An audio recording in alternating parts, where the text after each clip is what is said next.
Continuamos hoy, amigo oyente, nuestro estudio del capítulo 14 de Levítico, y dentro del tema de la purificación ceremonial de la lepra, llegamos al aspecto de la purificación ceremonial de la casa en la cual había lepra. Comencemos leyendo los versículos 33 al 36 de este capítulo 14 de Levítico. Habló también Jehová a Moisés y a Aarón, diciendo, Cuando hayáis entrado en la tierra de Canaán, la cual yo os doy en posesión, si pusiere yo plaga de lepra en alguna casa de la tierra de vuestra posesión, vendrá aquel de quien fuere la casa y dará aviso al sacerdote, diciendo, Algo como plaga ha aparecido en mi casa.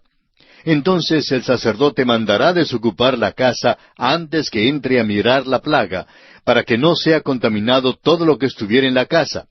Y después el sacerdote entrará a examinarla. Debemos confesar que nos parece cosa rara esto de encontrar lepra en una casa. Es difícil saber exactamente qué es lo que significa esto. Quizá fuera algún tipo de moho, putrefacción seca o destrucción por comején. En todo caso, el sacerdote tenía que examinar la casa para ver si descubría manchas verdosas o rojizas, y luego volver a examinarla 7 días más tarde para ver si la plaga se había extendido. El cuadro que presenta esto es que vivimos en una casa vieja aquí, la cual es nuestro cuerpo físico.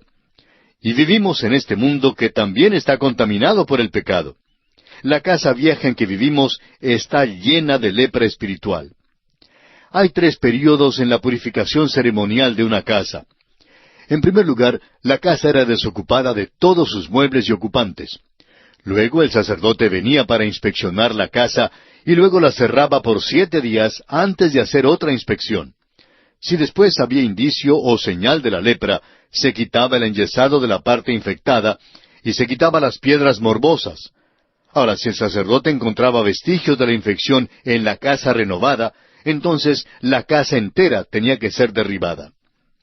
Sabemos que habrá un tiempo cuando Dios demolerá esta tierra que está tan manchada de lepra. La va a reconstruir, la va a hacer limpia. La Biblia dice categóricamente que habrá un nuevo cielo y una nueva tierra que serán libres de pecado. Y llegamos ahora al último aspecto dentro del tema de la purificación ceremonial de la lepra. Este aspecto es la ley ceremonial para la purificación de la lepra y los flujos de la carne. Leamos ahora los versículos 54 al 57 de este capítulo 14 de Levítico. Esta es la ley acerca de toda plaga de lepra y de tiña, y de la lepra del vestido y de la casa, y acerca de la hinchazón y de la erupción y de la mancha blanca, para enseñar cuándo es inmundo y cuándo limpio. Esta es la ley tocante a la lepra. Esto parece ser una ejecución enfática de la ley con respecto a la purificación de la lepra. Fíjese usted que el propósito principal del ritual era para enseñar. La última parte del versículo 57 dice, para enseñar cuándo es inmundo y cuándo limpio. Esta es una gran lección espiritual y es para nuestra enseñanza. Usted, amigo oyente, y yo tenemos lepra espiritual. Si usted o yo fuéramos al cielo sin Jesucristo, sin confiar en Él, tendríamos que clamar, inmundo, inmundo, y seríamos echados fuera. Pero en Cristo somos aceptados en el amado. Amigo oyente, ¿dónde está usted hoy en día? ¿Es usted leproso que ha venido a Jesucristo para ser limpiado? ¿O está todavía inmundo? ¿Qué más espera? Cristo ya murió y resucitó por usted y le llama con sus brazos abiertos para que venga tal cual es y reciba el perdón y la limpieza completa de sus pecados. Le exhortamos a aceptarle ahora mismo, personalmente, como su propio Salvador y Señor absoluto de su vida. En esta forma, amigo oyente, llegamos al final de nuestro estudio del capítulo 14 de Levítico. Y entramos ahora al capítulo 15. En este capítulo veremos que los flujos simbolizan la contaminación repulsiva del pecado oculto o secreto. Ya hemos estudiado 2 capítulos sobre el tema de la lepra. Hoy en día oímos hablar mucho en cuanto a la contaminación ambiental, pero hay también una contaminación espiritual y moral de nuestras almas, de nuestras mentes y de nuestra vida entera. Estos flujos son sumamente contagiosos e infecciosos y nos revelan la gran perversidad del pecado. La naturaleza humana no es tan solo corrupta, sino también corruptora. Este capítulo pone un espejo ante nuestra naturaleza y después de darnos una mirada, no hay ninguna carne que pueda gloriarse delante de Dios. Uno creería que la lepra era la peor de todas las enfermedades, pero en realidad no era tan contagiosa ni contaminadora como los flujos que estudiaremos ahora. Quisiéramos citar del Dr. Leiker, quien es una autoridad en cuanto a la lepra. Él dice, la lepra es causada por pequeñísimos microbios que se llaman bacilos de lepra y que solo pueden ser vistos por medio de un microscopio. Los bacilos fueron descubiertos en el año 1873 por el médico noruego Hansen, y es por eso que la lepra a veces se la llama la enfermedad de Hansen. Estos bacilos están presentes en grandes cantidades en la piel de ciertos tipos de leprosos. Pasan de estos a la piel de personas saludables, principalmente mediante el contacto físico. Entonces, entran en la piel a través de heridas y rasguños o pequeños arañazos donde pueden vivir y propagarse.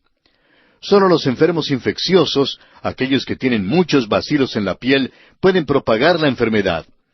Muchos enfermos de la lepra ya no tienen bacilos en la piel y por eso no propagan la enfermedad. Prosigue el Dr. Leiker ampliando su conocimiento en cuanto a esta enfermedad y dice, baños frecuentes, el lavar de la ropa y el guardar limpia la casa, todos ayudan en la prevención de la enfermedad, porque muchos bacilos pueden ser quitados mediante el lavado con agua y jabón antes de que entren en contacto con la piel. Lo importante es el evitar el contacto físico con casos infecciosos de la lepra. Los microbios no pueden ser transportados por el aire ni por los insectos. No hay prueba alguna de que la lepra sea propagada por otras maneras. Sin embargo, existe la posibilidad de que la enfermedad se propague ocasionalmente por otros medios diferentes al del contacto físico. Se puede usar la ropa del enfermo, la estera de dormir, las herramientas, etcétera, sin peligro alguno, con tal que sean lavados con agua caliente y con jabón, y que hayan estado en el sol por lo menos unas 24 horas. No hay peligro en visitar los hogares de los enfermos de lepra, ni aun en darles la mano, pero uno debe lavarse bien las manos después. No hay razón alguna para temer a la lepra si se toman en cuenta estas precauciones. Hasta aquí la cita del Dr. Leiker. La lepra era una enfermedad que no podía ser guardada en secreto por mucho tiempo. Se producía lentamente, pero por fin brotaba. Pero por otra parte, los flujos podrían ser guardados en secreto por toda la vida. Estos simbolizan los pensamientos del hombre, tanto como el hecho mismo del pecado visible. En Génesis capítulo 6, versículo 5 leemos, «Y vio Jehová que la maldad de los hombres era mucha en la tierra, y que todo designio de los pensamientos del corazón de ellos era de continuo solamente el mal». Esto tiene que ver con aquella parte de la naturaleza humana que es corrupta, que es inmunda, que afecta a otros. En Job capítulo 14, versículo 4 leemos, «¿Quién hará limpio a lo inmundo? Nadie». Y en el Salmo 19:12 encontramos estas palabras, «¿Quién podrá entender sus propios errores? Líbrame de los que me son ocultos». El apóstol Pablo en su carta a los Romanos capítulo 7, versículo 18 declara, «Y yo sé que en mí, esto es, en mi carne, no mora el bien, porque el querer el bien está en mí, pero no el hacerlo».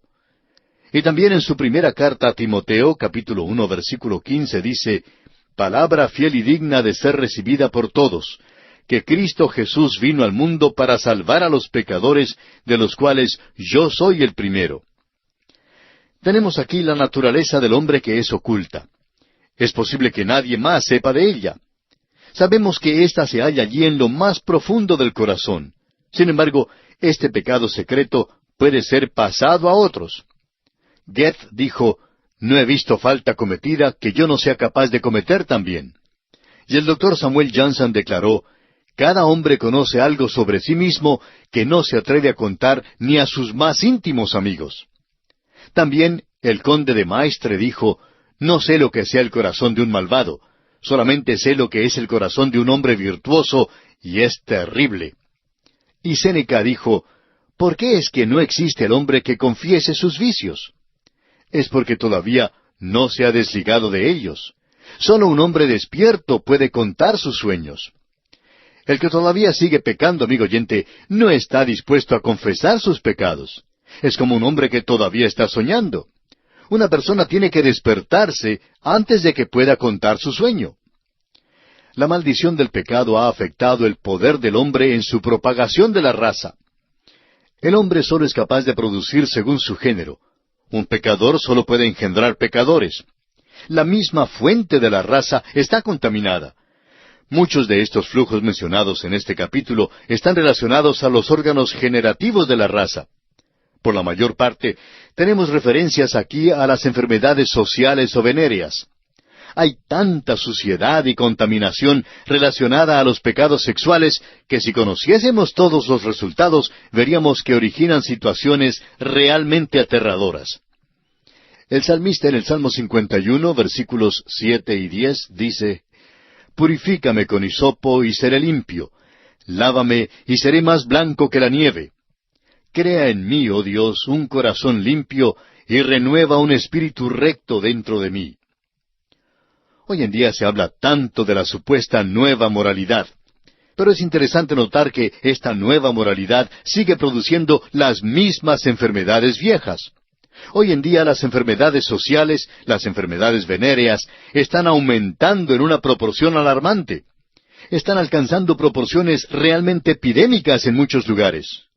Así es el pecado, aún en secreto. Le roba a una persona el gozo de su salvación. Parece extraño que Dios hablara tanto en cuanto a un tema tan repulsivo. Sin embargo, este capítulo le da al hombre una vista panorámica de la extrema perversidad del pecado. Al considerar este tema, debemos recordar las palabras del apóstol Pablo en su carta a los Romanos, capítulo 15, versículo 4, donde dice: «Porque las cosas que se escribieron antes, para nuestra enseñanza se escribieron, a fin de que por la paciencia y la consolación de las Escrituras tengamos esperanza». Veamos ahora brevemente el bosquejo que seguiremos en el estudio de este capítulo 15. Como dijimos, el tema central es la purificación de los flujos, y consideraremos este tema bajo los siguientes aspectos. Primero, los flujos del hombre, versículos 1 al 18.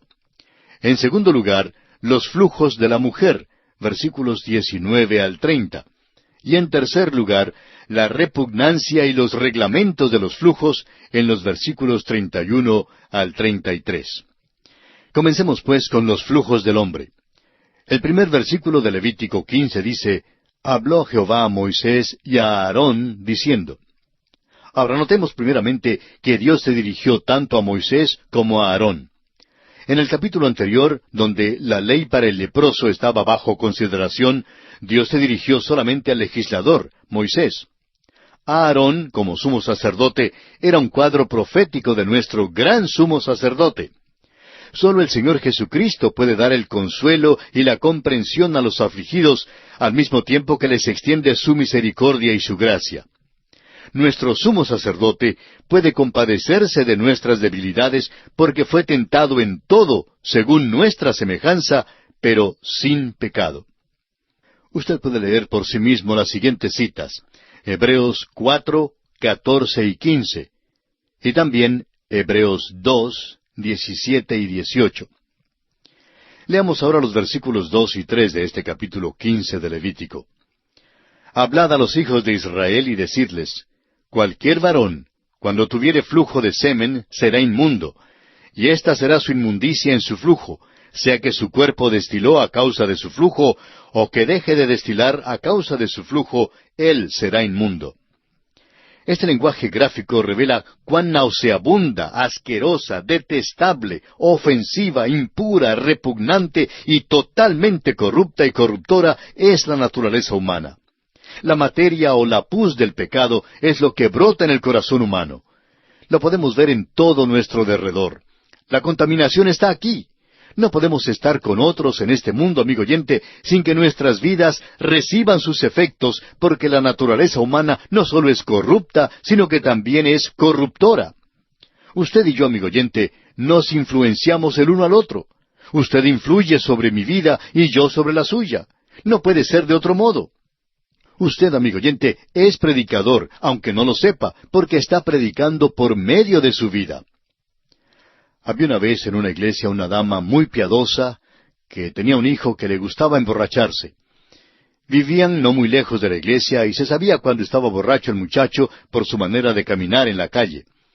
Su madre se angustiaba mucho por todo esto y se sentía mortificada y avergonzada. Así pues, pidió a su pastor que hablara con su hijo. Poco después el pastor vio al muchacho en la calle y lo llevó a su estudio para hablar con él. El pastor le dijo lo despreciable que era, le llamó pecador y sinvergüenza, le llamó de todo, y el muchacho simplemente se quedaba con la cabeza inclinada, aceptándolo todo. Luego el pastor le dijo, ¿no sabes que tú estás predicando por medio de tu vida? El muchacho, levantando la cabeza sorprendido, preguntó, ¿me está usted llamando predicador? Cuando el pastor le respondió que en efecto estaba llamándole predicador, el muchacho se levantó como pudo, considerando que estaba borracho, y quería pelear con el pastor. No le gustó en ninguna manera que el pastor le llamara predicador, pero no le importaba que le hubiera llamado pecador y sinvergüenza. Bueno, amigo oyente, no importa quién sea usted, usted es predicador. Está predicando algún mensaje mediante su vida.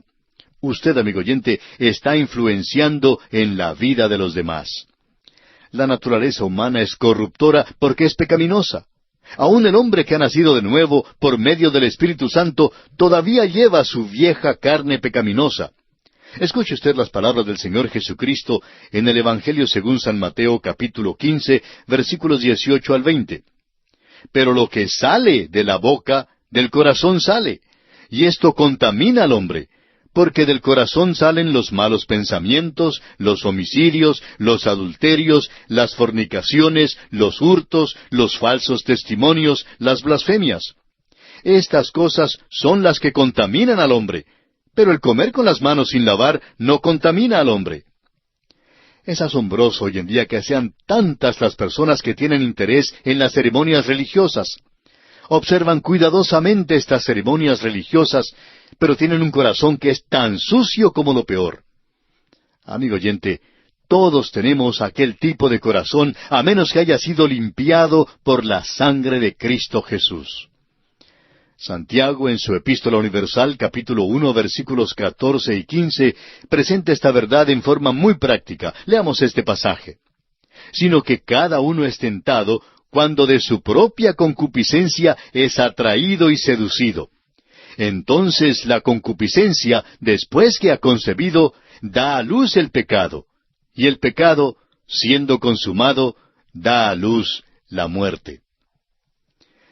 Bien, amigo oyente, nuestro tiempo se ha agotado, así es que tenemos que detenernos.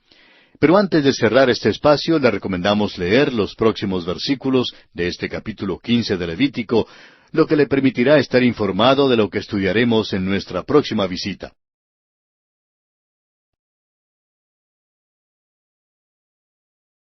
Continuamos hoy, amigo oyente, nuestro estudio del libro de Levítico. En nuestro programa anterior iniciamos nuestro estudio del capítulo 15 de Levítico y comenzamos a considerar el aspecto de los flujos del hombre dentro del tema central de este capítulo 15, que es la purificación de los flujos. Y decíamos que la naturaleza humana es corruptora porque es pecaminosa. Aún el hombre que ha nacido de nuevo por medio del Espíritu Santo todavía lleva su vieja carne pecaminosa. Es asombroso hoy en día que sean tantas las personas que se interesan en las ceremonias religiosas y observan cuidadosamente esas ceremonias, pero tienen un corazón que está sucio como lo peor. Todos, amigo oyente, tenemos ese tipo de corazón, a menos que haya sido limpiado por la sangre de Jesucristo. Finalizamos diciendo que Santiago presenta esta verdad en forma muy práctica en su epístola, capítulo 1, versículos 14 y 15, donde dice, «Sino que cada uno es tentado cuando de su propia concupiscencia es atraído y seducido. Entonces la concupiscencia, después que ha concebido, da a luz el pecado, y el pecado, siendo consumado, da a luz la muerte». Pablo clamó en desesperación en su carta a los Romanos capítulo 7 versículo 18, diciendo, «Y yo sé que en mí, esto es, en mi carne, no mora el bien». El flujo del pecado puede ser visible o invisible. Puede fluir sangre y pus en forma visible, o puede hacer que nada aparezca en la superficie. Sin embargo, allí está. La inmundicia que está en consideración aquí es la que se encuentra en los pensamientos y en los pecados secretos. Y presenta un tremendo contraste con lo que Dios requiere. El salmista dice en el Salmo 51, versículo 6, «He aquí, tú amas la verdad en lo íntimo, y en lo secreto me has hecho comprender sabiduría». Este pasaje debe humillar al orgulloso y mostrarle la total repugnancia de su vida a la luz de la santidad de Dios. Esto le da al hombre otro punto de vista o perspectiva en cuanto a cómo se vea ante un Dios justo y santo. Escuche usted lo que dice David una vez más en el Salmo 51, versículo 4. Contra ti solo he pecado, y he hecho lo malo delante de tus ojos, para que seas reconocido justo en tu palabra y tenido por puro en tu juicio. Muchas veces Dios ha puesto énfasis en su palabra sobre el hecho de que el pecado es extremadamente perverso. Un ejemplo de esto que usted debiera estudiar se encuentra en Ezequiel capítulo 16, versículos 1 al 13, donde Dios expresa con toda claridad a los israelitas que en sí mismos no tenían ninguna virtud ni nada de atractivo, sino que eran totalmente repugnantes ante Él. Y yo pasé junto a ti, y te vi sucia en tus sangres. Tu padre fue amorreo, y tu madre etea. Esas son algunas de las frases de este pasaje. En otras palabras, eran inmundos y de mala ascendencia. Si usted prefiere leer también todo el capítulo 59 de Isaías, en el verso 2 dice, «Pero vuestras iniquidades han hecho división entre vosotros y vuestro Dios, y vuestros pecados han hecho ocultar de vosotros su rostro para no oír». Volviendo ahora al capítulo 15 de Levítico, leamos los versículos 4 hasta el 7. «Toda cama en que se acostare el que tuviere flujo será inmunda, y toda cosa sobre que se sentare inmunda será. Y cualquiera que tocare su cama lavará sus vestidos, se lavará también a sí mismo con agua, y será inmundo hasta la noche. Y el que se sentare sobre aquello en que se hubiere sentado el que tiene flujo, lavará sus vestidos, se lavará también a sí mismo con agua, y será inmundo hasta la noche. Asimismo el que tocare el cuerpo del que tiene flujo, lavará sus vestidos, y asimismo se lavará con agua, y será inmundo hasta la noche». Vemos aquí que se declaraba inmundo cualquier lugar en que se acostara un hombre con flujo, como también toda cosa en la cual se sentara y todo lo que tocara sería declarado inmundo. Dios tiene sumo interés en la vida diaria de su pueblo. Su ley abarca aún las áreas más pequeñas e insignificantes de sus vidas. Dios les observa aun cuando están dormidos. El hombre que tenía flujo contaminaba la cama en que se había acostado y aun sus sueños eran considerados impuros. Muchas personas pasan las noches enteras sin poder dormir, no contando cabezas de ovejas, sino recontando y recordando sus pecados con placer lascivo. Dios tiene interés en lo que pensamos cuando nos acostamos. Él quiere controlar nuestros pensamientos. El apóstol Pablo lo expresa así en su carta a los Filipenses capítulo 4, versículo 8. Escuche usted. «Por lo demás, hermanos, todo lo que es verdadero, todo lo honesto, todo lo justo, todo lo puro, todo lo amable, todo lo que es de buen nombre, si hay virtud alguna, si algo digno de alabanza, en esto pensad». Dios está interesado en usted, amigo oyente. Tiene interés en usted cuando se acuesta y cuando camina. Tiene interés en lo que toca. Cuando nos sentamos para conversar con los amigos, Dios tiene interés en esa conversación. ¿Estaremos propagando el virus de contaminación? Dios tiene interés en nuestros contactos de negocios y en nuestros contactos sociales. El contacto físico de lo limpio con lo inmundo siempre propaga la enfermedad a lo limpio. Amigo oyente, no podemos estar con los del mundo ni aun caminar por la calle sin contaminarnos. Escuchamos las obscenidades y groserías, vemos las láminas, nos atraen los anuncios y la propaganda, nos contaminan constantemente. Necesitamos reconocer estas cosas y confesar nuestros pecados para ser limpiados por Dios. Todos tenemos esta plaga del pecado, estos flujos, estos pecados secretos. Continuemos ahora leyendo los versículos 8 al 12 de este capítulo 15 de Levítico. Y si el que tiene flujo escupiere sobre el limpio, éste lavará sus vestidos, y después de haberse lavado con agua, será inmundo hasta la noche. Y toda montura sobre que cabalgare el que tuviere flujo será inmunda. Cualquiera que tocare cualquiera cosa que haya estado debajo de él, será inmundo hasta la noche. Y el que la llevare lavará sus vestidos, y después de lavarse con agua, será inmundo hasta la noche. Y todo aquel a quien tocare el que tiene flujo, y no lavare con agua sus manos, lavará sus vestidos, y asimismo se lavará con agua, y será inmundo hasta la noche. La vasija de barro que tocare el que tiene flujo será quebrada, y toda vasija de madera será lavada con agua. Es probable que este pasaje nos cause disgusto, pero tenemos que reconocer que revela la inmundicia del pecado transmitido por medio del contacto. Los reglamentos en los versículos anteriores tenían que ver con la conducta en el hogar, y ahora estos versículos tratan de los contactos en la calle o en algún lugar público, aun en el caso de un contacto accidental. Notamos que esto es también cierto hoy en día.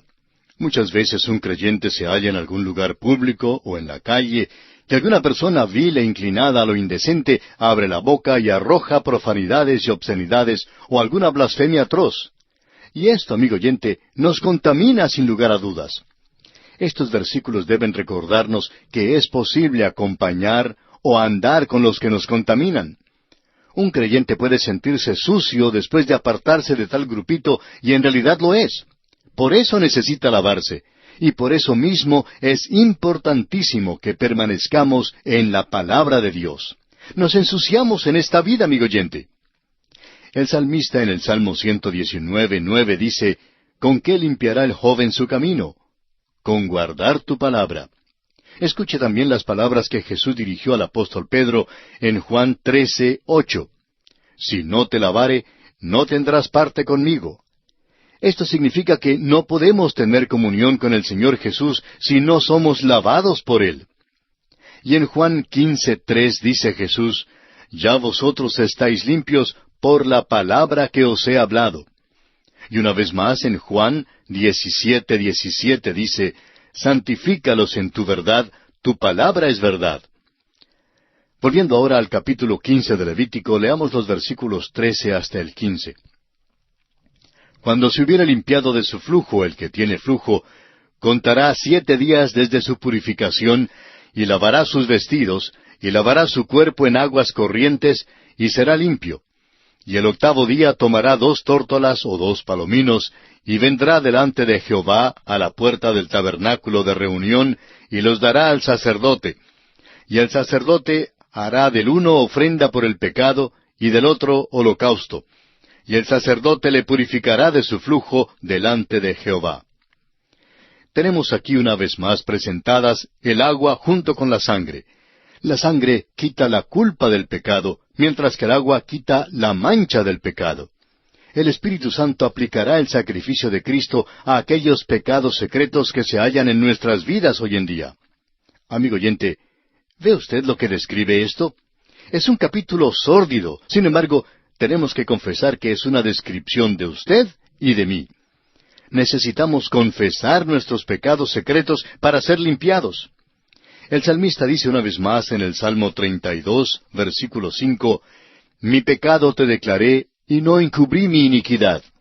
Dije, confesaré mis transgresiones a Jehová, y tú perdonaste la maldad de mi pecado. El apóstol Juan en su primera carta, capítulo 1, versículo 9, nos dice, si confesamos nuestros pecados, Él es fiel y justo para perdonar nuestros pecados y limpiarnos de toda maldad. Continuemos ahora leyendo los versículos 16 al 18 de este capítulo 15 de Levítico. Cuando el hombre tuviere emisión de semen, lavará en agua todo su cuerpo y será inmundo hasta la noche. Y toda vestidura o toda piel sobre la cual cayere la emisión del semen se lavará con agua y será inmunda hasta la noche. Y cuando un hombre yaciere con una mujer y tuviere emisión de semen, ambos se lavarán con agua y serán inmundos hasta la noche. Es obvio que esto se refiere a las enfermedades venéreas.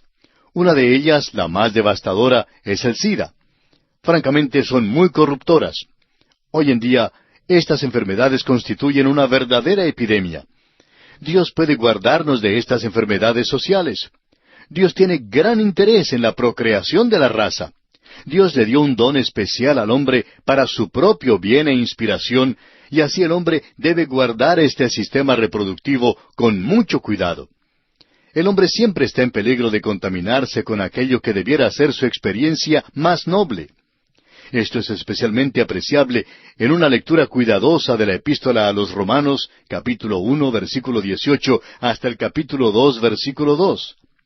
Dios nos enseña que debemos guardarnos de los deseos impíos y de los pensamientos lascivos, porque son pecado. Escuche usted las palabras del Señor Jesucristo en el capítulo 5 del Evangelio según San Mateo, versículos 27 y 28. Dijo el Señor: «Oísteis que fue dicho, no cometerás adulterio. Pero yo os digo que cualquiera que mira a una mujer para codiciarla, ya adulteró con ella en su corazón». Es necesario recordar que el hombre no es capaz de engendrar un hijo que no tenga pecado. La carne pecaminosa no puede producir sino solo carne pecaminosa. David sabía de lo que hablaba cuando él dijo en el Salmo 51:5, «He aquí, en maldad he sido formado, y en pecado me concibió mi madre». Y pasamos ahora a considerar el siguiente aspecto en nuestro estudio de este capítulo 15. Este aspecto es los flujos de la mujer. No vamos a leer esta sección comprendida entre los versículos 19 hasta el 24, porque evidentemente se refieren a la condición de una mujer durante su menstruación normal. Debía apartarse de sus amigos y amigas durante este período. Era tratada como proscrita y como si fuera leprosa. Esto nos parece hoy en día como algo excepcionalmente severo. Y la única explicación que podemos ofrecer es que esto es un recordatorio de la caída del hombre relatada en Génesis. La pena del pecado era la muerte. Al hombre se le recuerda que tenía un mal principio y que no tiene nada en sí mismo de qué gloriarse. El hombre perverso solo puede producir pecado. La siguiente sección, los versículos 25 hasta el 30, tratan de un flujo anormal. Esta sección da las leyes para la separación de la mujer que lo sufría e informa el hecho de que este flujo contaminaba la cama en que se acostaba y a cualquiera que tocara las cosas que ella hubiera contaminado. También explica la ofrenda que esta mujer debía traer cuando estuviera limpia de su flujo. Esto nos da una percepción sobre la condición de la mujer que sufría el flujo de sangre y que vino a Jesús para ser sanada. La ley la había excluido de todo contacto con los demás y sin embargo, ella tocó a Jesús. La ley la había excluido del templo y de la adoración pública a Dios. Sin embargo, la gracia de nuestro Señor la sanó y la restauró, y Él alabó su fe públicamente. Jesús, amigo oyente, es la fuente que nos limpia de toda la inmundicia de nuestros corazones. Y llegamos ahora al aspecto final en este capítulo 15 de Levítico, la repugnancia de los flujos y los reglamentos para ello. Leamos los versículos 31 al 33 de este capítulo 15 de Levítico. «Así apartaréis de sus impurezas a los hijos de Israel, a fin de que no mueran por sus impurezas por haber contaminado mi tabernáculo que está entre ellos. Esta es la ley para el que tiene flujo y para el que tiene emisión de semen, viniendo a ser inmundo a causa de ello, y para la que padece su costumbre, y para el que tuviere flujo, sea varón o mujer, y para el hombre que durmiere con mujer inmunda». En realidad no nos queda mucho tiempo para considerar todo este aspecto, pero quisiéramos mencionar que los pecados sexuales son considerados con mayor énfasis al final de este capítulo tocante a los flujos. Esto se refiere a las enfermedades sociales, enfermedades venéreas, y la muerte era la pena por no obedecer los mandamientos que controlaban los flujos. Esto no es un asunto trivial para con Dios. Los pecados ocultos del creyente no pueden ser pasados por alto. El apóstol Pablo, en su primera carta a los Corintios, capítulo 3, versículos 16 y 17, dice, ¿No sabéis que sois templo de Dios y que el Espíritu de Dios mora en vosotros? Si alguno destruyere el templo de Dios, Dios le destruirá a él, porque el templo de Dios, el cual sois vosotros, santo es. Y aquí, amigo oyente, nos detenemos por esta ocasión. Terminaremos la consideración de este aspecto en nuestro próximo programa. Mientras tanto, le sugerimos leer y repasar el capítulo 16 de este libro de Levítico para estar informado de su contenido y de esta forma acompañarnos en nuestro próximo estudio.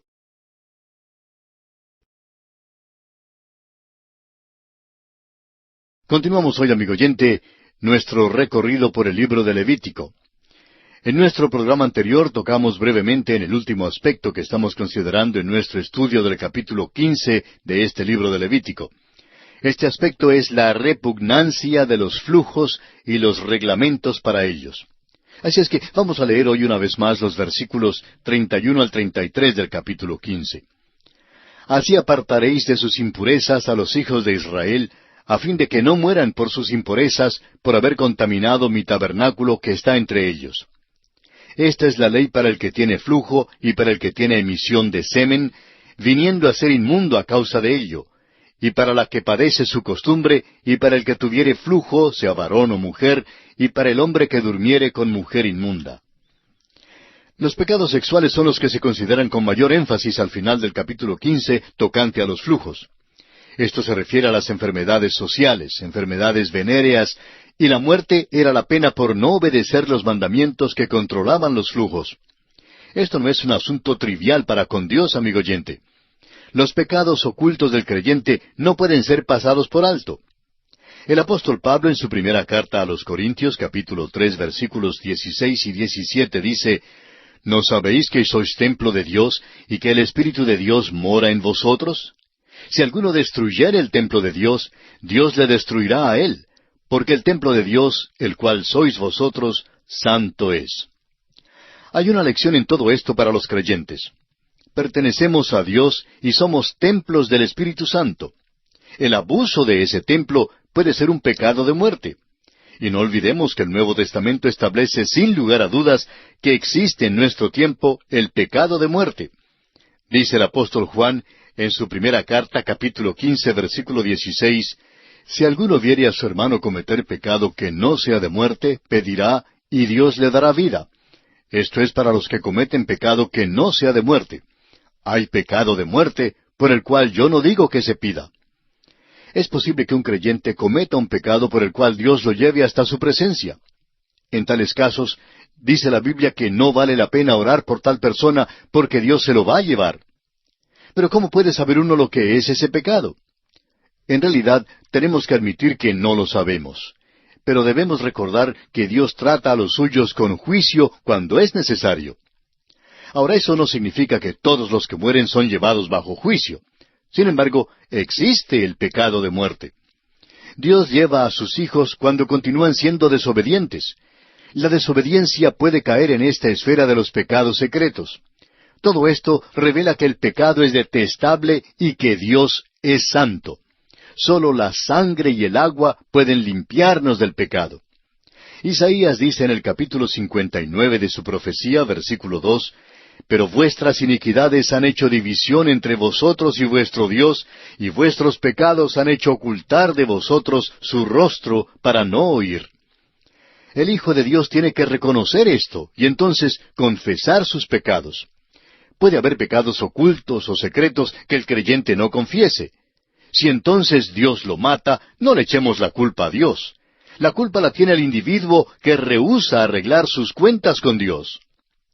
Una madre bien puede amonestarle a su niño a que no pelee con el muchacho de al lado. Le dice que si no pueden jugar sin pelear, tiene que venir adentro. Ella puede darle esta amonestación muchas veces, pero al fin ella sale y agarra a su precioso Jaimito y lo trae a su casa. Jaimito dice, pero mamita, yo no quiero quedarme adentro. Pero en la casa se queda, no quiere quedarse adentro, pero tampoco quiere obedecer. Amigo oyente, Dios gobierna con rigor y exactitud. A veces uno de sus hijos sigue pecando y comete un pecado de muerte. El padre simplemente se lo lleva a su casa y no lo deja más en el mundo. Vivimos en una edad en que el hombre se ha enloquecido en cuanto al sexo.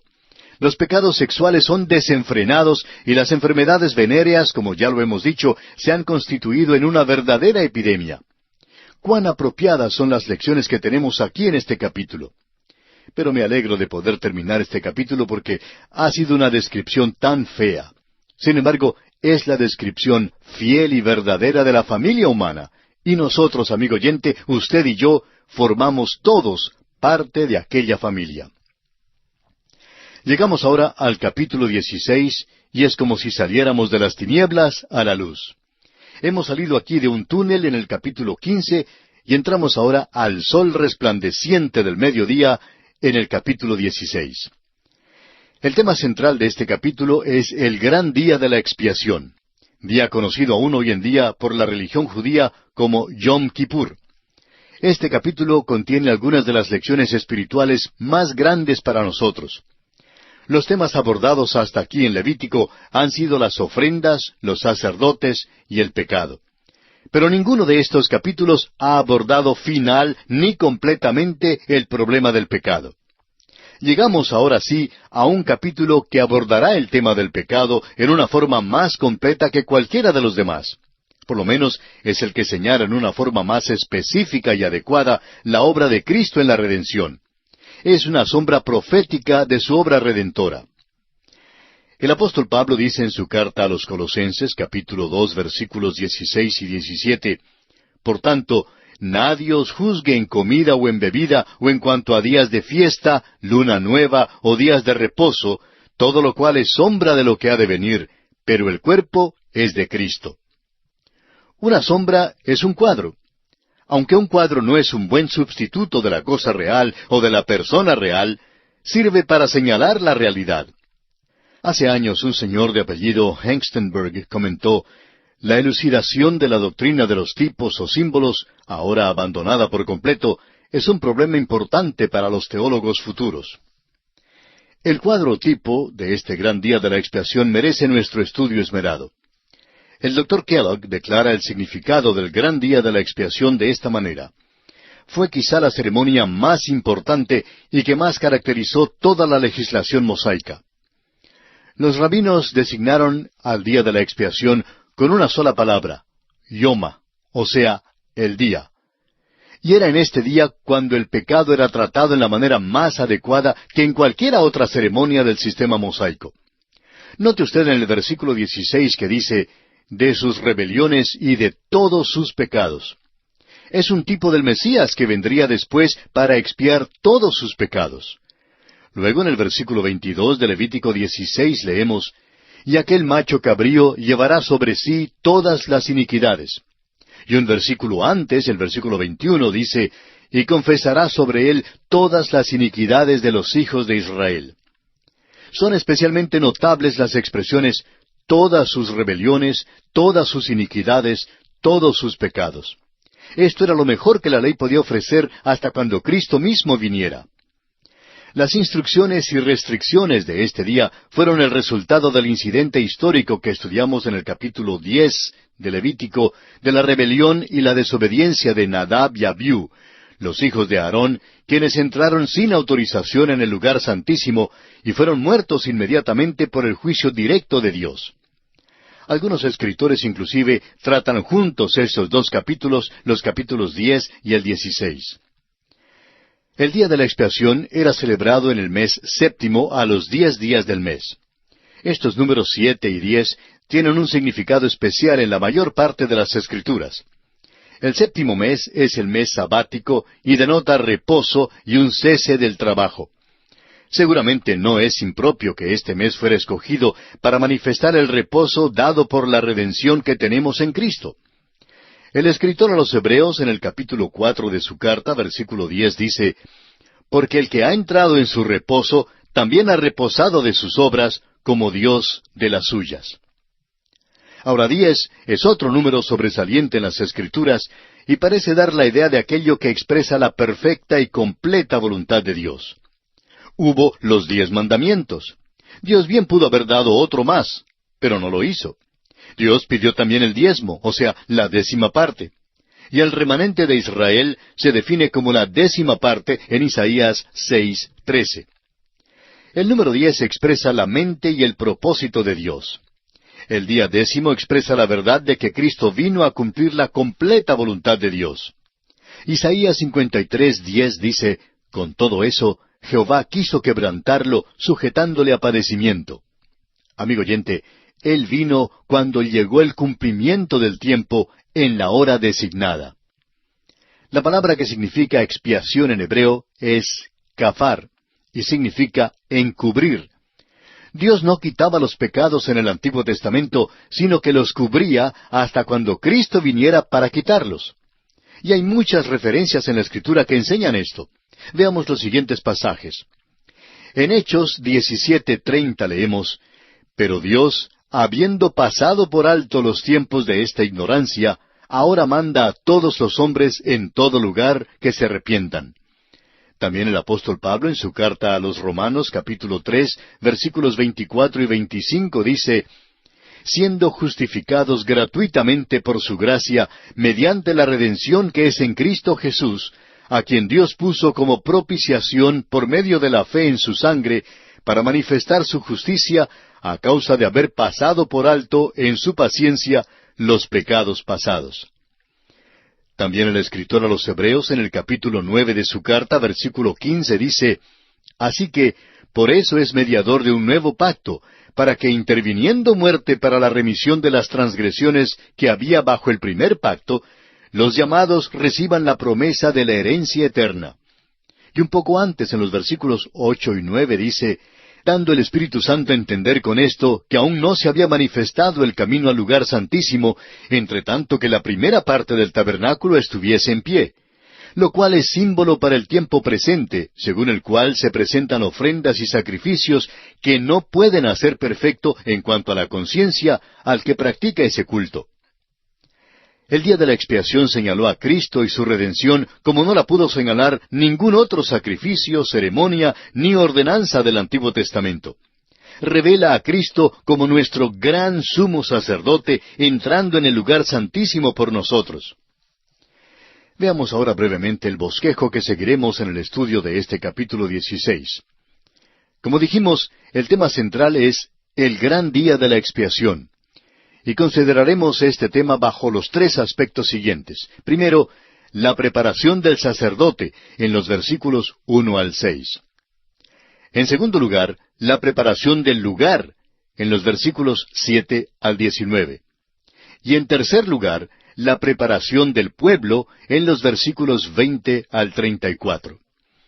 Comencemos pues con el primer aspecto, la preparación del sacerdote, y leamos los primeros dos versículos de este capítulo 16 de Levítico. Habló Jehová a Moisés después de la muerte de los dos hijos de Aarón, cuando se acercaron delante de Jehová y murieron.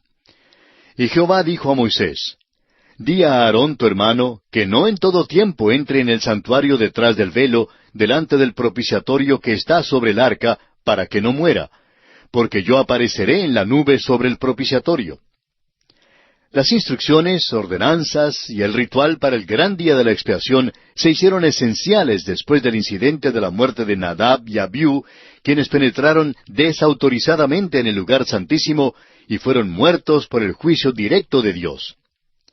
El gran día de la expiación ofreció una expiación por la repentina muerte de estos dos hombres. La santidad absoluta de Dios y la perversidad absoluta del hombre se hacen claras en este servicio. Hay una gran cima que separa a Dios del hombre, pero no es permanente. Y gracias a Dios por eso. Ha sido salvada. Hoy en día, amigo oyente, Dios ofrece aliento al hombre que viene a Él.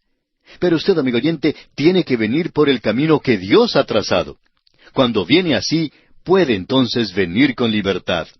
El escritor a los Hebreos en el capítulo 10 de su carta, versículos 19 al 22 dice: Así que, hermanos, teniendo libertad para entrar en el lugar santísimo por la sangre de Jesucristo, por el camino nuevo y vivo que Él nos abrió a través del velo, esto es, de su carne, teniendo un gran sacerdote sobre la casa de Dios, acerquémonos con corazón sincero, en plena certidumbre de fe, purificados los corazones de mala conciencia y lavados los cuerpos con agua pura. Y el apóstol Pablo en su carta a los Efesios capítulo 21, versículo 18 dice: Por medio de Él, es decir, Cristo Jesús, los unos y los otros tenemos entrada por un mismo Espíritu al Padre. La invitación, amigo oyente, es para venir. Y eso quiere decir que debemos venir por el camino que Dios ha dado. Si venimos así, entonces podemos acudir con completa seguridad. Y aquí nos detenemos, amigo oyente, por esta oportunidad. Le pedimos que lea los siguientes versículos de este capítulo 16 de Levítico para estar al tanto de lo que estudiaremos en nuestra próxima visita.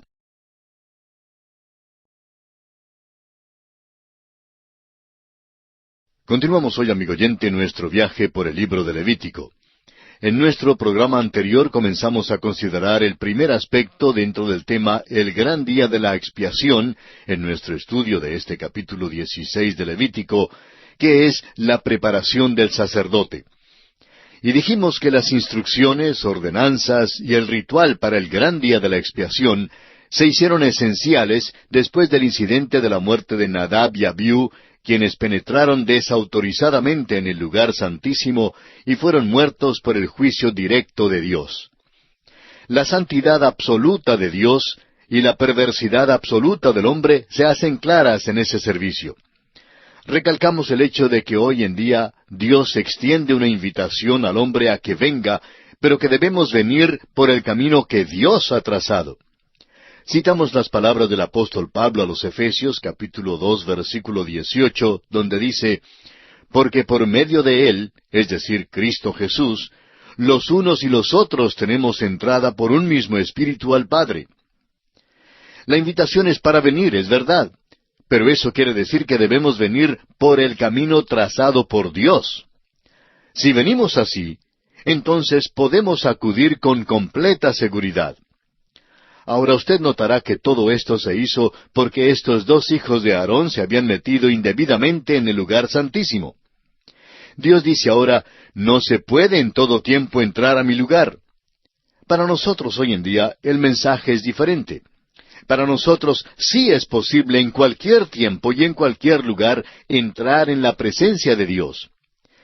Eso es, por supuesto, con la condición de que acudamos mediante Jesucristo. En realidad, creemos que es pecaminoso que algunas personas oren. Creemos que un ministro que rechace a Cristo y que ore públicamente a Dios, pero que no viene a Dios mediante Jesucristo, es una persona que trata de venir a Dios por otros medios que no son aceptables ante Dios. Este fue precisamente el pecado de Nadab y Abiú. Continuemos ahora leyendo los versículos 3 y 4 de este capítulo 16 de Levítico. Con esto entrará Aarón en el santuario, con un becerro para expiación y un carnero para holocausto. Se vestirá la túnica santa de lino, y sobre su cuerpo tendrá calzoncillos de lino, y se ceñirá el cinto de lino, y con la mitra de lino se cubrirá. Son las santas vestiduras. Con ellas se ha de vestir después de lavar su cuerpo con agua.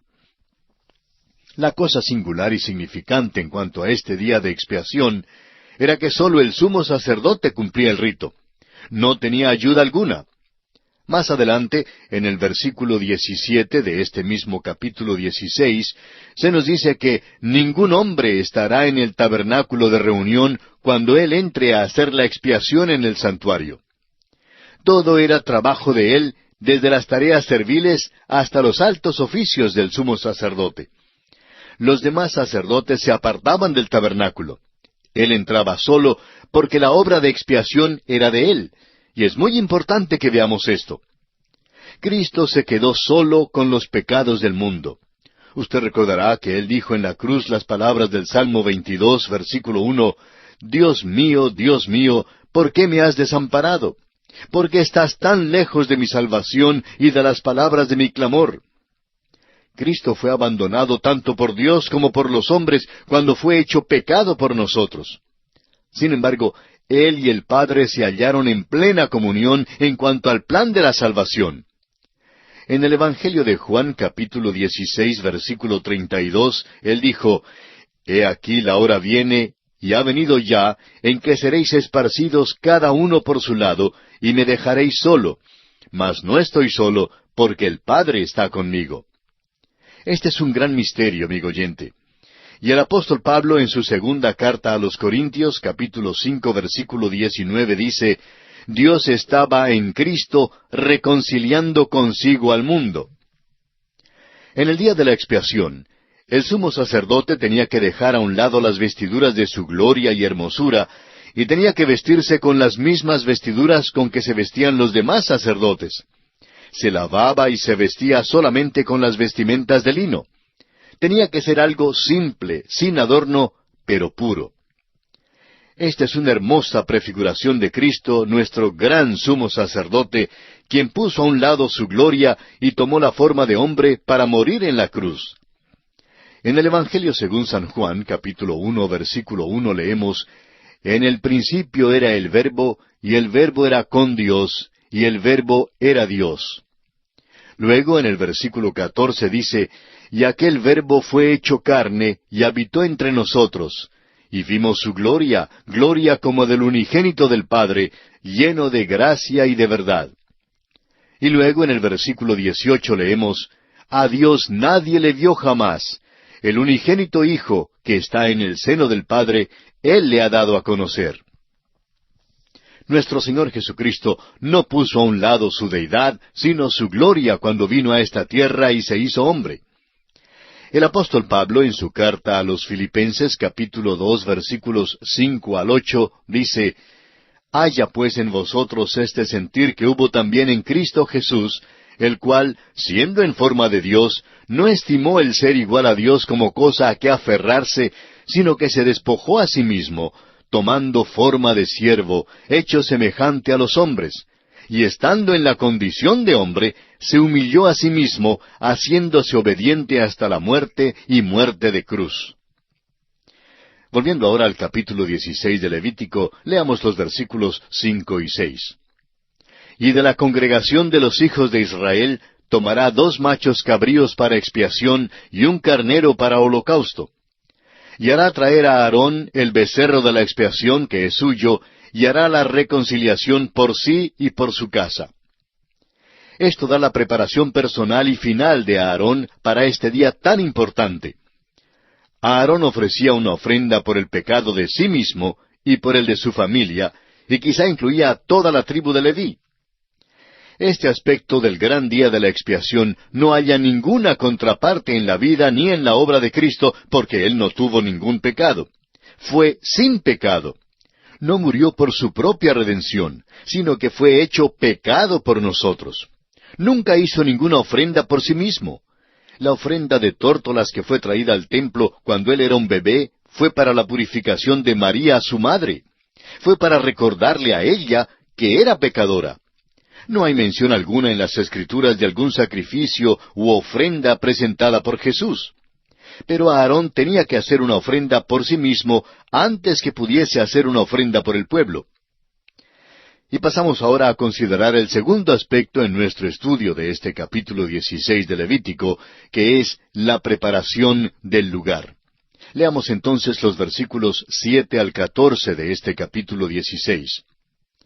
«Después tomará los 2 machos cabríos y los presentará delante de Jehová a la puerta del tabernáculo de reunión. Y echará suertes a Aarón sobre los 2 machos cabríos, una suerte por Jehová y otra suerte por Azazel. Y hará traer a Aarón el macho cabrío sobre el cual cayere la suerte por Jehová, y lo ofrecerá en expiación. Mas el macho cabrío sobre el cual cayere la suerte por Azazel, lo presentará vivo delante de Jehová, para hacer la reconciliación sobre él, para enviarlo a Azazel al desierto.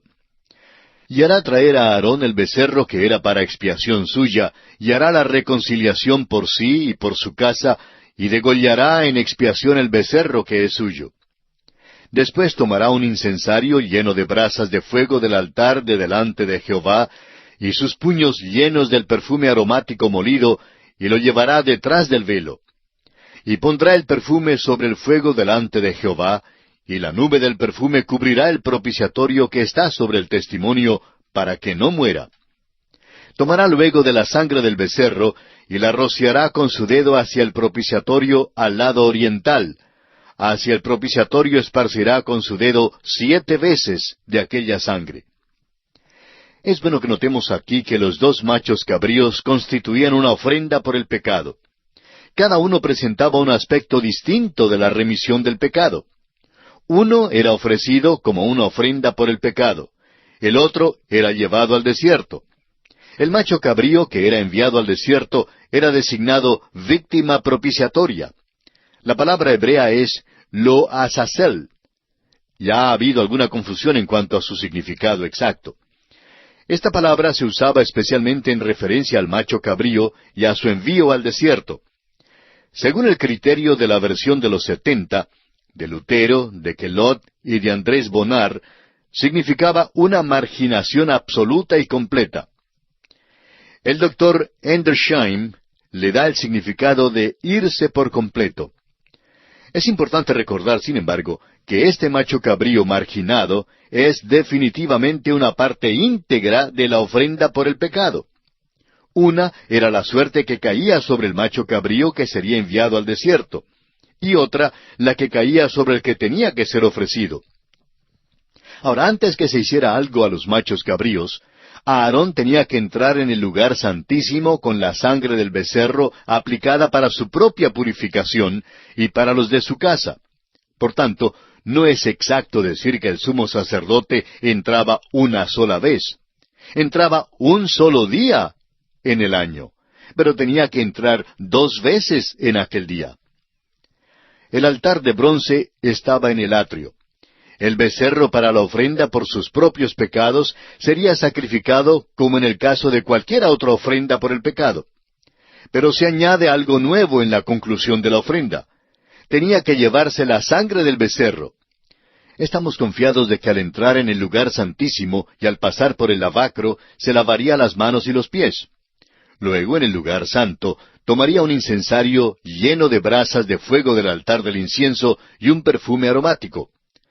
Pondría entonces este perfume sobre las brasas en el incensario cuando atravesaba el velo y entraba al lugar santísimo. La nube de humo llenaría entonces el lugar santísimo. Recordemos que el arca y el propiciatorio estaban en el lugar santísimo. El sumo sacerdote tomaría entonces la sangre del becerro que tenía en un tazón con él e introduciría su dedo en esta sangre para rociarla delante del propiciatorio 7 veces. La sangre allí hacía que la tapa del arca fuese un propiciatorio. Las 7 veces que hacía esto denotan una expiación completa y adecuada. Estamos seguros de que este era un día que infundía temor reverencial en el sumo sacerdote. Tenía que obrar con exactitud escrupulosa ante la presencia de Dios. La divergencia más pequeña de lo ordenado significaría su muerte instantánea. Es probable que ensayara el ritual muchas veces antes que tuviera lugar su cumplimiento. Y según lo que sabemos, ningún sumo sacerdote murió jamás en el lugar santísimo. Los únicos que murieron allí fueron Nadab y Abiú, los hijos de Aarón que penetraron, como hemos dicho antes, sin autorización alguna. Cristo fue hecho pecado por nosotros en la cruz. Y esta es la contraparte al altar de bronce en el tabernáculo. Entonces, como nuestro gran sumo sacerdote, Él entró en el cielo y ofreció su propia sangre por nuestros pecados. Ahora el mismo trono de Dios es un propiciatorio para nosotros. Todo esto se enseña con claridad en los capítulos 9 y 10 de la carta a los Hebreos. Mientras que a Aarón entraba con temor y temblor, a nosotros se nos convida a entrar con libertad, según lo expresa Hebreos 4:16, donde dice: Acerquémonos, pues, confiadamente al trono de la gracia para alcanzar misericordia y hallar gracia para el oportuno socorro. Donde Aarón no se atrevió a demorarse y donde sólo podía entrar un día en el año, se nos convida constantemente. Cristo, nuestro sumo sacerdote, llevó su propia sangre y el perfume aromático de su propia intercesión al cielo, y Él está allí hoy en día a la diestra de Dios intercediendo por nosotros. Ahora, después que Aarón había entrado por sí mismo y por los de su casa, tenía entonces que entrar nuevamente en el lugar santísimo por el pueblo. Leamos los versículos 15 al 19 de este capítulo 16 de Levítico. Después degollará el macho cabrío en expiación por el pecado del pueblo, y llevará la sangre detrás del velo adentro, y hará de la sangre como hizo con la sangre del becerro, y la esparcirá sobre el propiciatorio y delante del propiciatorio. Así purificará el santuario, a causa de las impurezas de los hijos de Israel, de sus rebeliones y de todos sus pecados. De la misma manera hará también al tabernáculo de reunión, el cual reside entre ellos en medio de sus impurezas. Ningún hombre estará en el tabernáculo de reunión cuando él entre a hacer la expiación en el santuario, hasta que él salga y haya hecho la expiación por sí, por su casa y por toda la congregación de Israel. Y saldrá al altar que está delante de Jehová, y lo expiará, y tomará de la sangre del becerro y de la sangre del macho cabrío, y la pondrá sobre los cuernos del altar alrededor. Y esparcirá sobre él de la sangre con su dedo 7 veces, y lo limpiará, y lo santificará de las inmundicias de los hijos de Israel. Vemos aquí que ahora entra no solo por sí mismo y por su familia, sino también por todos los israelitas. Esto se hace por causa de sus rebeliones y por su inmundicia. Veremos que se seguía el mismo rito en matar el macho cabrío que el que se observaba al matar al becerro. El sumo sacerdote entraba en el lugar santísimo como antes, pero ahora la expiación cubría el lugar santísimo mismo por causa de la contaminación del pueblo de Israel. La sangre tenía que ser aplicada aún sobre el mismo altar de bronce, porque allí era donde los pecados de Israel eran confesados y expiados, pero que ahora estaba contaminado por causa de los pecados del pueblo. Todo esto es para recordarnos del que murió en la cruz por nosotros. No es la cruz lo que es importante. La importancia está en aquel que murió en esa cruz. El apóstol Pedro en su primera carta, capítulo 1, versículos 18 y 19, nos dice, «Sabiendo que fuisteis rescatados de vuestra vana manera de vivir, la cual recibisteis de vuestros padres, no con cosas corruptibles como oro o plata, sino con la sangre preciosa de Cristo, como de un cordero sin mancha y sin contaminación». Y también en la carta a los Hebreos, capítulo 9, versículo 23, encontramos estas palabras. «Fue pues necesario que las figuras de las cosas celestiales fuesen purificadas así, pero las cosas celestiales mismas con mejores sacrificios que éstos». Creemos que el Señor Jesús tomó su propia sangre al cielo. Creemos que veremos allí la sangre de Cristo. Creemos que Jesucristo literalmente ofreció su sangre y que la llevó al lugar santísimo, o sea, al mismo trono de Dios, del cual el lugar santísimo del tabernáculo no era sino una figura. Ahora sabemos que hay quienes no les gusta oír hablar de la sangre y que consideran cruda tal interpretación literal. Pero usted notará que el apóstol Pedro no cree que es cruda. Él la llama la sangre preciosa de Cristo. Y creemos que la sangre de Cristo estará en el trono de Dios para recordarnos por los siglos infinitos de la eternidad que nuestra salvación fue comprada con gran precio. Cristo, amigo oyente, derramó su sangre en la cruz y luego presentó su sangre por los pecados suyos, al igual que por los míos. Hemos sido redimidos con la sangre preciosa de Cristo. Y aquí, amigo oyente, nos detenemos por esta ocasión.